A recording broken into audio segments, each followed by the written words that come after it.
اعوذ باللہ من الشیطان الرجیم بسم اللہ الرحمن الرحیم ولا تؤتوا السفهاء اموالکم التي جعل اللہ لکم قیاما وارزقوهم فیہا واکسوهم وقولوا لهم قولا معروفا وابتلوا الیتامی حتی اذا بلغوا النکاح فإن آنستم منهم رشدا فادفعوا الیہم اموالهم ولا تأكلوها اسرافا وبدارا ان يكبروا وما كان غنيا فليستعفف وما كان فقيرا فليأكل بالمعروف فإذا دفعتم إليهم أموالهم فأشهدوا عليهم وكفى بالله حسيبا للرجال نصيب مما ترك الوالدان والأقربون وللنساء نصيب مما ترك الوالدان والأقربون مما قل منه أو كثر نصيبا مفروضا صدق اللہ العظیم۔ ان تین آیات کا پہلا ترجمہ سن لیں اور اس کے بعد تفصیل انشاءاللہ۔ ولا تؤتوا السفهاء، سب کی جگہ مل گئی ہے نا؟ ولا تؤتوا السفهاء، اور تم نہ دو بے وقوفوں کو، اموالکم، اپنے مال، التی، وہ مال، جعل اللہ کے لکم، کہ بنایا اللہ تعالیٰ نے تمہیں، تمہارے لیے، کہ بنایا اللہ تعالیٰ نے لکم، تمہارے واسطے، قیاماً، قائم رہنے کا ذریعہ، قیاماً، قائم رہنے کا ذریعہ، ورزقوہم، اور ورزقوہم فیہا، اور ان کو کھلاتے رہو ان کے مالوں سے، وکسوہم، اور ان کو لباس پہناتے رہو، وقولو، اور کہو تم لہم، ان کے لیے، قولا معروفا، بھلی بات، ان کے لیے بات کون سی کرو؟ بھلی بات، ٹھیک ہے؟ دوبارہ سن لیں۔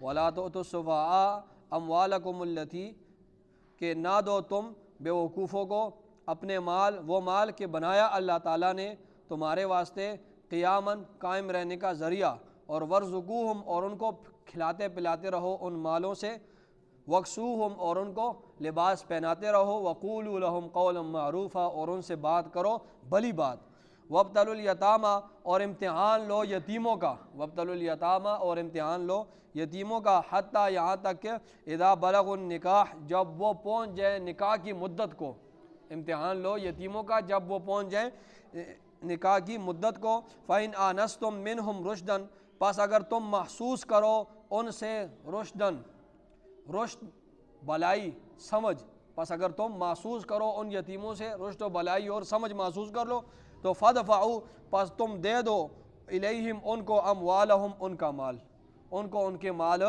دے دو، ولا تأکلوها اسرافا، اور تم نہ کھاؤ ان یتیموں کے مال کو، اسرافا، حد سے بڑھتے ہوئے، اسرافا، حد سے بڑھتے ہوئے، وبدارا، اور جلدی کرتے ہوئے، ان یکبروا، یہ کہ وہ بڑے ہو جائیں گے، نہ کھاؤ یتیموں کے مال کو اسرافا، حد سے بڑھتے ہوئے، جلدی کرتے ہوئے، کہ اس کے وہ بڑے ہو جائیں گے، ومن کان غنیا، اور جو شخص ہے غنی، تو فلیستعفف، پس اسے چاہیے کہ وہ یتیم کے مال میں سے نہ کھائے، ومن کان فقیرا، اور جو شخص محتاج ہے، تو فلیأکل، پس چاہیے کہ وہ کھائے، بالمعروف، دستور کے مطابق، ٹھیک ہے؟ فَإِذَا دَفَعْتُمْ إِلَيْهِمْ، پس جب تم دو ان کو، اموالہم، ان کا مال، تو فَأَشْهِدُوا عَلَيْهِمْ، پس تم ان کے اوپر گواہ بنا لو، وَكَفَى بِاللَّهِ حَسِيبًا، اور اللہ تعالیٰ کافی ہے حساب لینے کے لیے، اور اللہ تعالیٰ کافی ہے حساب لینے والا۔ لِلرِّجَالِ نَصِيبٌ مِّمَّا، لِلرِّجَالِ، مردوں کے لیے، نصیب، حصہ ہے، مردوں کے لیے حصہ ہے، مما، اس مال سے، ترک الوالدان، جو چھوڑے گئے ان کے والدین نے، جو چھوڑا ان کے والدین نے، والاقربون، اور ان کے قریبی رشتہ داروں نے، اور وللنساء، اور عورتوں کے لیے نصیب، حصہ ہے، مما، اس مال سے، ترکا، جو چھوڑا، الوالدان، ان کے والدین نے، اور والاقربون، ان کے قریبی رشتہ داروں نے، مما قل منہ، مما، اس مال سے، قل منہ، جو انہوں نے تھوڑا چھوڑا ہو، او کثر، یا زیادہ ہو، وہ مال تھوڑا ہو یا زیادہ ہو، تم نے ان کو دینا ہے، وہ نصیبا مفروضہ، حصہ ہے، مفروضا، مقرر شدہ، نصیباً، حصہ ہے، مفروضہ، مقرر شدہ۔ یہ آیات کا ترجمہ ہوا، تفسیر میں آپ کو انشاءاللہ آیات کا ترجمہ بھی بار بار ہوگا، اور آپ کو انشاءاللہ ساری آیات سمجھ بھی آ جائیں گی۔ 3 آیات ہیں، دیکھیں ان آیات میں معاشرے کے مسائل بیان کیے ہیں، کہ آپس میں تم لوگوں نے آپس میں کس طرح معاملات کرنے ہیں، آپس میں تم لوگوں نے زندگی کس طرح گزارنی ہے۔ تو ان 3 آیتوں میں اللہ رب العزت نے معاشرے کے مسائل کو بیان کیا ہے کہ تم نے آپس میں زندگی کے گزارنے کا تمہارا کیا طریقہ کار ہونا چاہیے، آپس میں جو تم زندگی گزار رہے ہو اس کا کیا طریقہ کار ہونا چاہیے، وہ اللہ رب العزت نے بیان کیا۔ اور کل کے سبق میں یہ بات بیان ہوئی تھی نا کہ زمانہ جاہلیت میں لوگ جو وہ کیا کرتے تھے، عورتوں اور بچوں کو اس کا حصہ نہیں دیتے تھے کہ کوئی چاچا فوت ہو جائے، چاچے کے بچے چھوٹے رہ جائیں، یا تایا فوت ہو جائے اور اس کے چھوٹے بچے رہ جائیں، یا ماموں فوت ہو جائے اور اس کے چھوٹے بچے رہ جائیں اور یہ اس کا سرپرست بن جائے، تو پھر یہ کیا کرتے تھے، زمانہ جاہلیت میں لوگ کیا کرتے تھے کہ ان کا مال کھا جاتے تھے، ان کا مال، یتیموں کا مال کھا پی جاتے تھے۔ اور اسی طرح اگر کھاتے نہیں تھے تو پھر اس طرح کرتے تھے کہ اپنے ردی مال کو ان کے مالوں میں ڈالتے تھے اور ان کے اچھے مال کو اپنے پاس منتقل کر دیتے تھے۔ تو یہ حقیقت ہے کہ ہر زمانے میں ہر قسم کے لوگ موجود ہوتے ہیں، ہر زمانے میں، ہر ملک میں، ہر قوم میں ہر قسم کے لوگ موجود ہوتے ہیں، ٹھیک ہے، برے بھی ہوتے ہیں، اچھے بھی ہوتے ہیں، شریف بھی ہوتے ہیں اور بیوقوف بھی ہوتے ہیں اور اچھے لوگ بھی ہوتے ہیں، ٹھیک ہے، یہ ہر زمانے میں۔ اور اسی طرح یتیموں میں بھی یتیم بچے جو رہ جاتے ہیں ان میں بھی شریف بچے بھی ہوتے ہیں اور برے ہوتے ہیں، اسی طرح سمجھدار بھی ہوتے ہیں، بیوقوف بھی ہوتے ہیں وہ بچے۔ تو ہر زمانے میں یہ اس قسم کے لوگ موجود ہوتے ہیں۔ تو اللہ رب العزت ان آیات میں آپس میں زندگی گزارنے کا طریقہ بیان فرما رہے ہیں۔ اللہ تعالیٰ فرماتے ہیں کہ وَابْتَلُوا وَلَا تُؤْتُوا السُّفَهَاءَ، اللہ فرما رہے ہیں کہ تم یتیموں کو وَلَا تُؤْتُوا السُّفَهَاءَ، اور تم نہ دو بیوقوفوں کو، اموالکم، ان اپنے مال، التی، وہ مال، جعل اللہ، کہ بنایا اللہ نے، لکم، تمہارے واسطے، قیاماً، قائم رہنے کا ذریعہ۔ اللہ رب العزت ارشاد فرما رہے ہیں کہ اگر تم سرپرست بن گئے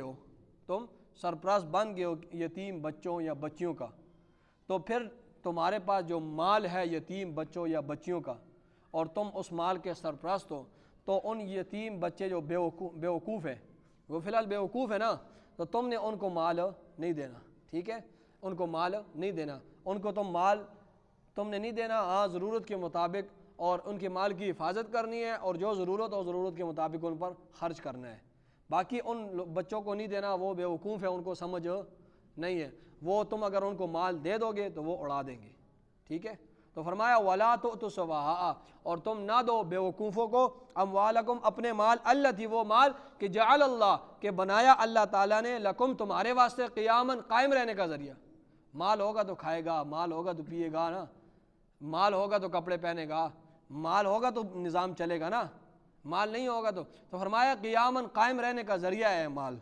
اور فرمایا وَارْزُقُوهُمْ فِيهَا، آگے اللہ فرما رہے ہیں کہ تم کیا کرو، اس وَارْزُقُوهُمْ فِيهَا، اس مال میں سے، جو یتیم کا مال ہے نا، اس میں سے تم ان کو کھلاتے پلاتے رہو، ان میں سے تم اس کے کھلاتے پلاتے رہو، وَاكْسُوهُمْ، اور تم اس مال میں سے ان کو لباس پہناتے رہو، اور وَقُولُوا لَهُمْ قَوْلًا مَعْرُوفًا، اور ان سے بات کرنا بھلی بات، ٹھیک ہے۔ ان یتیموں کا جو مال ہے، اس مال میں سے یہ اپنے ذہن میں رکھنا کہ میں نے کل اللہ کے سامنے جواب دے ہونا ہے، تو اس مال میں سے ضرورت کے مطابق ان پر خرچ کرنا اور اس مال کی تم نے حفاظت کرنا، ٹھیک ہے، اور ان کو تم نے دینا نہیں ہے۔ اور فرمایا ان سے بھلی بات کہنا، ہو سکتا ہے وہ بچے ہیں، بیوقوف ہیں، وہ تمہیں کہہ دیں کہ ہمارا مال ہے، ہمیں اپنا مال حوالہ کرو، ہمارے مال کے ساتھ کیا تعلق ہے، تمہارا کیا تعلق ہے ہمارے مال کے ساتھ، ہمیں اپنا مال دو۔ ہو سکتا ہے وہ جو بچہ ہے اس کے دوست اس کو اکسائیں، معاشرے میں برے لوگ بھی ہوتے ہیں، شریر لوگ، وہ کہیں گے یار تمہارا مال ہے تمہارے چچا کے پاس اور وہ تمہیں نہیں دیتا، تم جاؤ اور اپنے چچا سے مال لے لو، سارا مال وصول کر لو۔ تو فرمایا اگر یہ بچے تمہارے پاس آئیں، یہ بیوقوف ہوتے ہیں، تو اگر یہ تمہیں یہ باتیں کہہ بھی دی نا کہ ہمارا مال ہے، تمہیں ہمارے مال سے کیا لینا دینا، ہمیں اپنا مال واپس کرو، تو اگر وہ جذبے میں آ بھی جائیں تو تم نے جذبات میں نہیں آنا، تم نے یہ نہیں کہنا یہ لو بس اپنا مال لے لو، دفع ہو جو یہاں سے، میں تو اس کی حفاظت کر رہا تھا اور تم ابھی چھوٹے سے بچے اور مجھے یہ باتیں سناتے ہو، لے لو اپنا مال جس طرح، نہیں، فرمایا نہیں، ان سے بھلی بات کہو، ان سے کہو یا بیٹا عزیز برخوردار، یہ تمہارا ہی مال ہے، میرے پاس امانت ہے، اور جب تم بڑے ہو جاؤ گے ابھی بھی تمہارا ہے، بعد میں بھی تمہارا ہے، جب تم بڑے ہو جاؤ گے مال تمہیں میں دے دوں گا، میں تمہیں حوالے کروں گا، میں نے اس سے کچھ نہیں کھانا۔ فرمایا ان کو دینا نہیں ہے لیکن ان سے بات بھلی کرنی ہے۔ یہ نہیں ہے کہ تم کہو دفع ہو جو یہ لو اپنا مال، اگر تم اس طرح کہو گے وہ مال لے لیں گے اور وہ بیوقوف بچے ہیں، 7 شریر لوگ اس کے ساتھ جمع ہو اور بیوقوف قسم کے لوگ ان کے ساتھ ہوں تو وہ اس کے مال کو اڑا دیں گے، وہ تو دنوں کے اندر اندر وہ کھا پی لیں گے اور ختم کر دیں گے مال۔ فرمایا ان کو مال نہیں دینا یتیموں کو جب تک وہ بچے ہیں۔ فرمایا وابتلوا الیتامى، اور امتحان لو، کیا کرو؟ امتحان لو الیتامى، یتیموں کا، حتیٰ یہاں تک کہ اذا بلغ النکاح، جب وہ پہنچ جائے نکاح کی مدت ہو، یعنی جب وہ بالغ ہو جائیں پھر تم نے اس کو مال دینا ہے، تم نے یتیموں کا امتحان لینا ہے۔ دیکھیں یہ جو انسان ہے، مثال کے کوئی بھی سرپرست ہے یتیموں کا، تو اسے اللہ کیا حکم کر رہے ہیں کہ تم نے ان بچوں کو مال نہیں دینا، یہ بیوقوف ہے اور اگر تم مال دو گے تو یہ ضائع ہو جائے، تم اس کی حفاظت کرو، اور تم جب اس کی حفاظت کرو گے تمہیں ثواب ملے گا۔ تمہیں کیا ملے گا؟ جہاد کی بہت سی قسمیں ہیں، جہاد کی ایک قسم یہ بھی ہے کہ دوسرے انسان کے لیے کوشش، محنت کرنا، اس کی اصلاح کی کوشش کرنا، اس کی درست ہونے کی کوشش کرنا۔ تو اللہ رب العزت تم جو اپنا وقت لگا رہے ہو، اس کے مال کی حفاظت کر رہے ہو اور 1-1 روپے رکھ رہے ہو اور جگہ جگہ پر خرچ کر رہے ہو، اتنی بڑی ٹینشن اٹھا رہے ہو، تو اس پر اللہ تمہیں کیا دے گا؟ اجر دے گا۔ حدیث میں آتا ہے نا، الدین النصیحہ، دین نام ہی خیر خواہی کا ہے، دین نام ہی خیر خواہی ہے کہ بغیر کسی طمع کے، بغیر کسی لالچ کے تم لوگوں کے ساتھ خیر خواہی کرو، ان کے لیے ایثار کرتے رہو، ان کے لیے قربانی دیتے رہو، بچہ ہے تب بھی تم اس کی عزت کرو بڑوں کی طرح۔ تو فرمایا یہ دین کا خلاصہ ہے، دین نام ہی خیر خواہی کا نام ہے۔ تو فرمایا تم اس کی کرو گے اس طرح تو تمہیں جو ہے جس طرح جہاد والے کو جس طرح ثواب ملتا ہے، یہ تمہارا جہاد ہے، میں تمہیں اس کا ثواب دوں گا، جو اتنا بڑا تم ٹینشن اٹھا رہے ہو اور ان پر پھونک کر اس پر خرچ کر رہے ہو، میں تمہیں اس کا ثواب دوں گا۔ اور فرمایا اگلی بات، ان کو دینا نہیں ہے، کب دینا ہے؟ فرمایا وابتلوا الیتامى، ان یتیموں کا پھر امتحان لو، حتیٰ کب لینا ہے؟ اذا بلغ النکاح، جب یہ بالغ ہو جائے، جب بالغ ہو جائے تم دیکھ لو کہ یہ اب بالغ ہو گئے، پھر ان کا امتحان لو۔ امتحان کس طرح لو؟ اس کی کئی صورتیں ہیں، 2 صورتیں میں آپ کو بتاتا ہوں۔ اس طرح کرو کہ اس کو یہ نہ بتاؤ، اس کو کہو بچے یہ پیسے لے لو اپنے پاس رکھو، یہ پیسے لے لو اپنے پاس۔ 2-3 ہفتے بعد پوچھو کہ بچے وہ پیسے آپ کو دیے تھے میں نے، وہ آپ نے اس کو کیا کیا ان پیسوں کا؟ تو اگر وہ کہے کہ میں نے اپنے لیے جوتی لی ہے، اس پیسوں سے کپڑے لیے ہیں، یا میں نے اس پیسے میرے پاس ہی ہیں، ضرورت نہیں تھی میں نے خرچ نہیں کیے، تو سمجھ جاؤ کہ یہ سمجھدار ہے اور یہ عقل مند ہے اور یہ بیوقوف اب نہیں رہا، اس نے پیسوں کو ضائع نہیں کیا۔ لیکن اگر وہ کہتا ہے میں سینما گیا تھا، فلم دیکھ لی تھی، یا میں نے جو کھا پی لیے، اڑا لیے، گول گپے کھائے اور یہ چیزیں کھائی ہیں، تو سمجھ لینا کہ یہ بیوقوف ہے، یہ اگر میں اس کو اور مال دوں گا نا یہ سارے اس طرح اڑا دے گا۔ اور اگر اس نے اپنے پاس محفوظ رکھے یا اپنی ضرورت کی کوئی چیز لی ہے تو سمجھ جاؤ کہ یہ کیا ہے؟ سمجھدار ہے۔ تو اس کا امتحان لو مال دینے سے پہلے۔ اس طرح اس کی دوسری صورت کیا ہے کہ تم پیسے دے دو، بچے کو کہو کہ یہ پیسے لے لو اور جاؤ مارکیٹ سے اپنے لیے کپڑا لے آؤ، اپنے لیے کپڑا خرید لو۔ اب جب وہ کپڑا لائے تو تم دیکھو کہ اس نے کپڑا مہنگا لیا یا اچھا والا کپڑا ہے، یا نکما کپڑا ہے، مہنگا لیا یا سستا لیا ہے؟ کیونکہ اگر یہ اچھا کپڑا لے کے آتا ہے اور سستا لے کے آتا ہے تو یقیناً یہ کئی دکانوں پہ پھرا ہوگا اور اس نے بڑے بڑے ریٹ کیے ہوں گے، تو یہ سمجھدار ہے، عقل مند ہے۔ لیکن اگر اس نے نکما کپڑا لایا اور مہنگا لایا تو سمجھ لو کہ یہ اپنے نفع نقصان اس کا فی الحال پتہ نہیں ہے، اگر اس کو میں مال دوں گا تو اپنے مال کو کیا کر دے گا؟ ضائع کر دے گا۔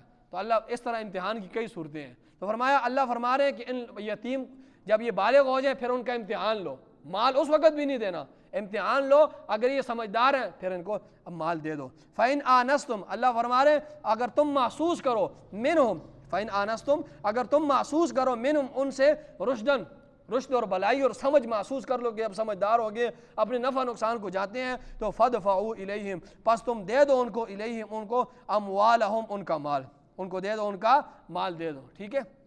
وَلَا تَأْكُلُوهَا اور اللہ فرما رہے ہیں کہ نہ کھاؤ ان یتیموں کے مال کو اسرافاً حد سے بڑھتے ہوئے، وَبِدَارًا اور جلدی کرتے ہوئے، أَن يَكْبَرُوا یہ کہ وہ بڑے ہو جائیں گے، جلدی جلدی کھا رہے ہو، جب تک یہ بڑے ہونے سے پہلے ان کو سمجھ نہیں ہے ان کا مال ہم کھاتے جائیں، یہ بڑے ہوں گے پھر ہم ان کے مال کو کھا نہیں سکیں گے، فرمایا اس طرح ان کے مال کو نہ کھاؤ۔ فرمایا وَمَنْ كَانَ غَنِيًّا اور جو شخص غنی ہے، مالدار ہے اور وہ سرپرست ہے، کوئی ایسا سرپرست ہے کہ وہ مالدار ہے، تو فَلْيَسْتَعْفِفْ پس اسے چاہیے کہ وہ ان یتیم کے مال میں سے کچھ بھی نہ کھائے، اتنی کوشش کرے کہ اس حد تک ہونا چاہیے کہ اگر اس کے لیے کھانا بھی بنایا ہے نا تو اس کو اگر نمک چیک کرنا ہے تو وہ بھی منہ کے اندر نمک چیک کر کے حلق سے باہر پھینک تاکہ حلق کے اندر نہ جائے. ایسے لوگ کہاں ملتے ہیں آج کل. تو فرمایا کہ تم اگر غنی ہو, تمہارے پاس مال ہے اور تم ان کے سرپرست ہو, تو تمہیں چاہیے کہ اس کے مال میں سے نہ کھاؤ. ٹھیک ہے, غنی کسے کہتے ہیں؟ غنی صاحب نصاب کو کہتے ہیں. غنی کسے کہتے ہیں؟ صاحب نصاب کو. اور یہ ضروری نہیں ہے کہ ایک بندے کے پاس 52.5 تولہ چاندی ہو یا 7.5 تولہ سونا ہو یا مال تجارت اس کے, یہ چیزیں نہیں بھی ہیں, لیکن اس کے گھر میں ضرورت سے زیادہ جو مال پڑا ہے, اور چرپائیاں ہیں, ضرورت اس کی پورا سال نہیں آتی ہیں, ہاں مہمان آ جاتے ہیں تو ان کے لیے چرپائی بچھا دیتے, اس طرح کر دیتا ہے. کرسیاں ہیں, برتن ہیں, وہ پورا سال استعمال نہیں ہوتا, آئکا تو کا مہمان آ جائے تو ان کے لیے اوپر سے نکال لیتے ہیں. یہ ضرورت سے زیادہ مال اس کے گھر میں پڑا ہے, اور یہ 52.5 تولہ چاندی کی مالیت کے بقدر بنتا ہے. تو اب یہ شخص کیا ہے؟ غنی ہے, یہ شخص صاحب نصاب ہے. اب نہ یہ زکوٰۃ لے سکتا ہے, نہ یہ فطرانہ لے سکتا ہے, نہ یہ عشر لے سکتا ہے, اور یہ جو ہے اس کو چاہیے کہ یتیم کے مال کو نہ کھائے, اس سے بچتا رہے. یہ نہیں ہے کہ کوئی کوٹھیوں کا مالک ہے تو وہ غنی ہے, نہیں. فرمایا یہ چیزیں بھی اگر ان کے پاس ضرورت, ان سب کو اکٹھی کر کے, اگر اس کے پاس اتنا, ہاں مقروض نہیں ہے, ان سب کو اکٹھی کر کے اور دیکھتا ہے کہ قرض نکال لیتا ہے پھر تو الگ بات ہے, مقروض نہیں ہے تو فرمایا اس کو چاہیے کہ وہ یتیم کے مال میں سے نہ کھائے. ومن کان فقیرن. اچھا یہاں پر ایک بات یہ بھی سن لیں کہ ایک دو مسئلے سن لیں. ہمارے معاشرے میں ایک بات ہوتی ہے, وہ یہ ہوتی ہے کہ ایک عورت بیوہ ہو جائے, عورت بیوہ ہو جائے تو لوگ کیا کہتے ہیں, یہ بیوہ ہوگی ہے عورت اور اس کے یتیم بچے ہیں اس لیے اس کو زکوٰۃ دو, اس کو کیا کرو, زکوٰۃ دے دو. اب یہ نہیں دیکھتے اگر وہ عورت جو بیوہ ہوئی ہے اس کے خاوند نے اتنا مال چھوڑا ہے, خاوند اس کا مر چکا ہے, اور اس نے اتنا مال چھوڑا ہے کہ وہ بیوی اور اس کے بچے صاحب نصاب ہیں, تو اس کو زکوٰۃ دینا جائز نہیں ہے. اس نے اتنا مال چھوڑا ہے کہ اس کی بیوی اور بیوی صاحب نصاب ہیں, تو اس کو زکوٰۃ, محض بیوہ ہونے کی وجہ سے زکوٰۃ نہیں کہ ہماری بابی جو ہے, ہماری خالہ جو ہے وہ بیوہ ہو چکی ہے اس لیے ان کو زکوٰۃ دے دو, نہیں. ایسے بہت سے لوگ ہیں, بیوہ نام لگایا ہوتا ہے اور کھاتے جاتے ہیں, ان کے پلاٹیں بھی ہوتی ہیں, سارا کچھ ہوتا ہے. فرمایا یہ ایک مسئلہ آپ ذہن میں رکھیں, اگر وہ بیوہ ہے اور صاحب نصاب ہے, اس کے بچے بھی صاحب نصاب ہیں, اور اس کے والد نے اتنا مال چھوڑا ہے, تو صرف بیوہ ہونے کی وجہ سے اس کو مال نہیں دیا جائے گا, اس کو زکوٰۃ نہیں لے سکتی, نہ فطرانہ لے سکتی ہے, نہ عشر لے سکتی ہے. ٹھیک ہے. اسی طرح دوسرا مسئلہ آپ سمجھیں, دوسرا مسئلہ یہ ہے کہ بعض لوگ جو ہے یتیم لڑکیوں کا یا غریب لڑکیوں کی شادی کراتے ہیں زکوٰۃ کے مال میں سے, غریب لڑکیوں یا یتیم لڑکیوں کا زکوٰۃ کے مال سے کیا کرتے ہیں, شادی کراتے ہیں. اس کے بارے میں بھی آپ مسئلہ سن لیں. مسئلہ یہ ہے, پہلی بات یہ یاد رکھیں کہ آپ اگر یتیم لڑکی کو شادی کے لیے زکوٰۃ کے پیسے دیتے ہیں یا غریب لڑکی کو, تو اس کو آپ نے یہ نہیں بتانا کہ یہ زکوٰۃ کے پیسے, کیونکہ بہت سے لوگ ایسے ہوتے ہیں جو غیرت مند ہوتے ہیں, تو اس کو آپ اگر یہ بتائیں گے کہ یہ زکوٰۃ ہے تو آپ کے وہ مال نہیں لیں گے. ہاں دل میں ارادہ ہو, آپ کہ یہ میری طرف سے گفٹ ہے, یہ میری طرف سے ہدیہ ہے, یہ امداد ہے میری طرف سے. پہلی بات یہ ہے کہ اس کو آپ نے یہ نہیں کہنا کہ یہ زکوٰۃ ہے. دوسری بات یہ ہے کہ آپ نے دینا کس طرح ہے اس کو, کہ اس کی ضرورت بھی پوری ہو جائے اور ہماری زکوٰۃ بھی ہو جائے. مثال کے طور پر 3 آدمی ہیں اور آپ بھی زکوٰۃ دیتے ہیں, یہ بھی زکوٰۃ دیتا ہے, یہ بھی زکوٰۃ. اب انہوں نے زکوٰۃ دی, 52.5 تولہ چاندی کے بقدر تقریباً انہوں نے 1 لاکھ روپے دے دیا. اب جو ہی انہوں نے 1 لاکھ روپے اس لڑکی کو دے دیا, غریب یتیم کو نا, اب اگلا جب دے گا, اب یہ خود صاحب نصاب بن چکی ہے, اب جب دوسرا دے گا نا اس کی زکوٰۃ ادا نہیں ہوگی, تیسرا دے گا اس کی زکوٰۃ بھی ادا نہیں ہوگی, چوتھا دے گا اس کی بھی زکوٰۃ ادا نہیں ہوگی. ٹھیک ہے, وہ اس نے 1 لاکھ روپے جو ہی دیا, اب یہ فوراً یہ خود صاحب نصاب بن گئی ہے. ٹھیک ہے, تو اب اس کا طریقہ کیا ہونا چاہیے؟ طریقہ یہ ہے کہ اب اس کی مدد بھی ہو جائے, ہمارا زکوٰۃ بھی ادا ہو جائے. اب یہ تینوں اکٹھے مل جائیں, تینوں اکٹھے ہو کر پیسے جمع کریں اور ایک ہاتھ میں 3-4 لاکھ روپے اس طرح اکٹھے دے دیں, تو اب اس کی ضرورت بھی پوری ہو جائے گی ایک ہاتھ سے, اور ایک دم اس کے پاس 3-4 لاکھ, اب تو بنی نہیں ہے نا, اب بنے گی نا, 3-4 لاکھ روپے اس کو دے دیں اور اس کی شادی. ٹھیک ہے, 2 باتیں ہو گئی. تیسری بات اسی کے متعلق کہ آپ جس عورت کا, جس بچی کا نکاح کرا رہے ہیں اور اس کو جو آپ زکوٰۃ کے پیسے دے رہے ہیں, تو وہ سادات خاندان سے نہ ہو. اگر وہ سادات خاندان سے ہے تو پھر اس پر زکوٰۃ نہیں لگتی ہے. سادات خاندان سے کون ہے؟ 4 لوگوں کی جو اولادیں ہیں وہ سادات خاندان میں, حضرت علی رضی اللہ تعالیٰ عنہ, حضرت جعفر رضی اللہ تعالیٰ عنہ, حضرت عقیل رضی اللہ تعالیٰ عنہ, اور حضرت حارث بن عبد المطلب. یہ 4 خاندان ہیں، ان کی اولاد میں سے کوئی عورت ہے، بچی ہے، تو اس پر زکوٰۃ نہیں لگتی. آپ اس کو زکوٰۃ دیں، وہ زکوٰۃ کی مستحق نہیں ہے، آپ جو ہے اس پر زکوٰۃ لگتی نہیں ہے، آپ کی زکوٰۃ ادا نہیں ہوگی. بہت سارے لوگ اس میں غلطیاں کرتے ہیں کہ بس کہتے ہیں ہمارے ذمے سے زکوٰۃ چلی جائے، باقی جو ہے وہ یہ نہیں دیکھتے کہ یہ مصرف ہے یا نہیں. اور جو لینے والے ہوتے ہیں وہ بھی یہ نہیں بتاتے کہ ہم مصرف نہیں ہے، وہ کہتے ہیں بس ٹھیک ہے آتا ہے تو آنے دو، آتا ہے تو آنے دو، ھذا من فضلی ربی، یہ آتا ہے تو آنے دو. تو ان چیزوں کا کافی خیال رکھنا چاہیے. تو فرمایا وَلَا تَأْكُلُوهَا إِسْرَافًا وَبِدَارًا أَيٍّ وَمَنْ كَانَ، اور جو شخص مالدار ہے تو فَلْيَسْتَعْفِفْ، پس چاہیے کہ وہ یتیم کے مال کے کھانے سے اپنے آپ کو بچائے. اور فرمایا وَمَنْ كَانَ، مالدار میں نے بتا دیا آپ کو. فرمایا وَمَنْ كَانَ فَقِيرًا، اور جو شخص محتاج ہے فَلْيَأْكُلْ، پس اسے چاہیے کہ وہ کھائے بالمعروف، دستور کے مطابق، عرف کے مطابق. اور ایک سرپرست بنا ہے ایک شخص، وہ خود بھی فقیر ہے. فقیر کسے کہتے ہیں؟ فقیر کہتے ہیں کہ اس کے پاس ایک وقت کے لیے بھی کھانا نہ ہو. فقیر وہ شخص جس کے پاس ایک وقت کے لیے بھی کھانا نہ ہو، وہ فقیر ہے. اب اگر ایسا آدمی اس کا سرپرست بنا ہے یتیم بچوں کا کہ وہ فقیر ہے، اب ان کے مال میں سے وہ کھا سکتا ہے، کبھی کبھار، ہر دفعہ نہیں کھائے گا، اپنا کام کرے، وہ کھا سکتا ہے ان کے مال میں کبھی کبھار، لیکن وہ بھی دستور کے مطابق. خود اپنے اس حالت میں وہ دال کھاتا ہے تو یہ نہ ہو اس کے مال میں سے گوشت کھانے لگ جائے. ٹھیک ہے، خود سبزی کھاتا ہے اس اپنے حالات میں، یہ نہ یتیم کا سرپرست بنا ہے تو ادھر سے مرغے کھانے اور چھوٹا گوشت کھانے لگ جائے. نہیں، فرمایا دستور کے مطابق جو عام حالات ہیں، عرف میں جو جس طرح تمہارے حالات تھے، جس طرح تم پہلے دال کھاتے تھے، اب اس کے مال میں سے تم نگرانی کر رہے ہو تو کبھی کبھار تم اس کے مال سے دال کھا سکتے ہو. ٹھیک ہے. فَإِذَا دَفَعْتُمْ إِلَيْهِمْ، اچھا اس دستور کے مطابق اس کا دوسرا مطلب یہ بھی ہے، ایک مطلب تو یہ ہے، دوسرا مطلب یہ ہے کہ ایک آدمی مر گیا ہے، اس کے بچے ہیں، اس کا بڑا کاروبار ہے، اب وہ بچے کاروبار نہیں سنبھال سکتے. اب یہ بندہ جو سرپرست بنا ہے یہ ان کا کاروبار سنبھالتا ہے، اور کاروبار سنبھالنے کے لیے جو اس کی اپنی جو 30-40 ہزار 50 ہزار جو اس کی ایک بندہ جائز معاوضہ بنتا ہے وہ اس سے لیتا ہے تو یہ بھی جائز ہے دستور کے مطابق. فرمایا فَإِذَا دَفَعْتُمْ، پس جب تم ان کو دے دو، الیہم اموالہم، ان کا مال، تو فاشہدوا علیہم، پھر گواہ بھی بنا لو ان کے اوپر. اصل یہ ہے کہ جس وقت تم سرپرست بنے ہو نا، یتیم کا مال جتنا بھی آیا ہے اس کی لسٹ بناؤ، گواہوں کو بلاؤ. یہ قرآن کے فیصلے ہیں، نہ اس میں لڑائیاں ہوں گی نہ پھر جھگڑے ہوں گے. ہمارے جو جھگڑے فسادات ہوتے ہیں یہی وجہ ہوتی ہے، نہ ہم گواہ بناتے ہیں، نہ ہم یہ چیزیں کرتے ہیں قرآن کے مطابق، ہم عمل نہیں کرتے، بعد میں لڑائیاں جھگڑا ہوتے ہیں. تو فرمایا جب تم سرپرست جو ہی بن گئے ہو، لسٹ بناؤ ان کے مال کی، گواہوں کو بلاؤ، ان کو کہو یہ مال ہے ان یتیموں کا، پھر ان پر خرچ کرو ان کے کھانے کے، اور جب تم ان کو حوالے کرو تو پھر لسٹ بتاؤ، بھائی اتنا میں نے خرچ کیا، یہ کھانے پر تمہارا خرچ ہوا، یہ علاج معالجے پر خرچ ہوا، یہ تمہارے تعلیمی اخراجات ہیں، یہ سارے، اب اتنا مال رہ گیا ہے. گواہوں کو کہو کہ جتنا مال تھا اب یہ اتنا رہ گیا میں ان کو دے رہا ہوں، تو تاکہ پھر بعد میں لڑائی جھگڑے نہ ہو. دیتے وقت بھی اور سرپرست بنتے وقت بھی گواہ بنا لو. فرمایا وکفا، دوسری بات یہ بھی یاد رکھو کہ وکفا باللہ حسیبا، اللہ تعالیٰ کافی ہے حساب لینے والا. کل قیامت کے دن اللہ حساب لے گا اور دیکھے گا کہ تم نے کیا کیا.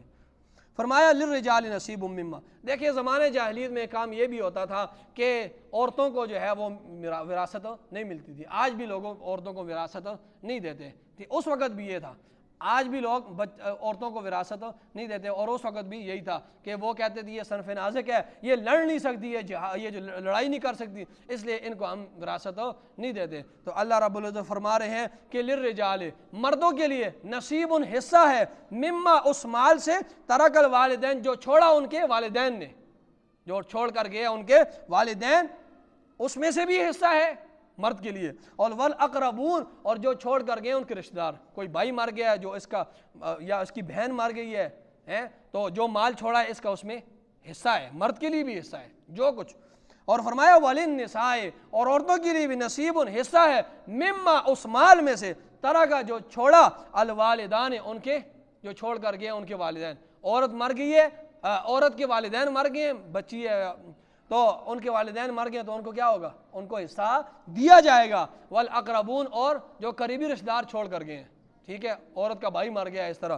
مما قل منہ او کثور، اس مال میں سے جو اس نے تھوڑا چھوڑا ہو یا زیادہ ہو، ایک سوئی کا دھاگا بھی اس نے چھوڑا ہے نا، اس کا بھی اس کو حساب دو. مرد کو اپنا حصہ دو، عورت کا اپنا حصہ دو. آج ہمارے کیا ہوتا ہے، ہم رب کو بھی جو ہے داؤ لگاتے ہیں اور مخلوق کو بھی داؤ لگاتے ہیں. کیا کہتے ہیں؟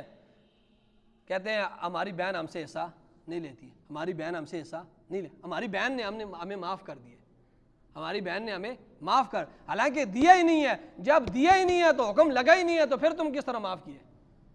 تم اسے دو, پلاٹ زمین ہے, اس انتقال کراؤ اس کے نام پر, رجسٹری کراؤ, اس کو قبضہ دو اس زمین کا, وہ کچھ عرصہ اس سے فائدہ اٹھائے, پھر تمہیں دے دیا تو ٹھیک ہے. اس طرح تو میں بھی کہوں میں تمہیں دیتا ہوں پورا پاکستان لے لو, کدھر سے؟ میں کہتا ہوں آپ کو میں پورا پاکستان دیتا ہوں, آپ کہتے ہیں ٹھیک ہے, اب میں پورا پاکستان آپ کے قبضے میں دوں گا. پھر آپ تو آج کل ہمارے یہاں کیا ہے, مخلوق کو بھی داؤ لگایا جا رہا ہے اور خالق کو بھی داؤ لگایا جا رہا ہے. یہ بڑا, اور یہ کل قیامت کے دن اس کا بڑا جو حساب کتاب ہوگا. اس کا قبضہ رجسٹری کراؤ, انتقال کراؤ, قبضہ میں وہ ساری چیزیں دو, مال دو, اس کے بعد وہ اگر دینا چاہتی ہے, مال دیا ہی نہیں ہے, بہن معاف کرا. بہن کو پتہ ہے کہ اگر میں معاف نہیں, وہ اوپر سے کہہ دیے تو اس کا کوئی اعتبار نہیں ہے کہ بھائی مجھے جو ہے گھر میں آنے نہیں دے گا. ابھی جو آتی ہوں کبھی کبھار تو یہ بھی کہے گا بس رشتہ ہمارا ختم ہو جائے, تو میں اب امر مجبور, باقی اللہ کو پتہ ہے. تو فرمایا تھوڑا ہو یا زیادہ ہو, جتنا بھی چھوڑا ہے, مرد کو اپنا حصہ دو, عورت کو فرمایا نصیبا مفروضہ, حصہ ہے مقرر شدہ. آگے اگلی رکوع میں سارے حصے یہ جو اللہ رب العزت آگے بیان کریں گے کہ مرد کے لیے کتنے حصے ہیں اور عورت کے لیے کیا حصہ ہے. آمین. الحمدللہ رب العالمین والعاقبۃ للمتقین والصلاۃ والسلام علی سید الانبیاء والمرسلین. ربنا آتنا فی الدنیا حسنہ وفی الآخرۃ حسنہ وقنا عذاب النار. صلی اللہ علیہ وسلم.